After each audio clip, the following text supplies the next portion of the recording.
আসসালামু আলাইকুম বন্ধুরা। তো তোমরা কেমন আছো? আশা করি ভালো আছো। তো দেখতে পাচ্ছ এটা হচ্ছে আমার মুরগির ঘর।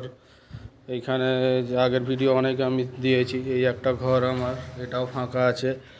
এই একটা ঘর আমার, দেখতে পাচ্ছ এটাও ফাঁকা আছে।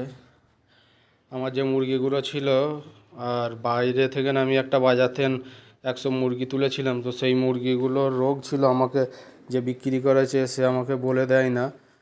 সেই জন্য সেই মুরগিগুলোর জন্য আমার বাড়ির মুরগিগুলো, সেই মুরগিগুলো নিয়ে আসার পরে আমার বাড়িতে যে ডিম পাড়তো যে মুরগিগুলো ছিল সেইগুলো রোগ হয়ে গিয়েছিলো, সবই প্রায় মরে গিয়েছিল। অল্প কিছু ছিল, আমি বিক্রি করে দিয়েছিলাম। তো এখন তোমরা দেখতে পাচ্ছ এটা পুরোটাই ফাঁকা আছে, এক পিসও আর আমার মুরগি নেই। তো এখানে আমি চুন দিয়ে, পটাশ দিয়ে ভালো করে জীবাণুমুক্ত করে একটা আমি রেখে দিয়েছি।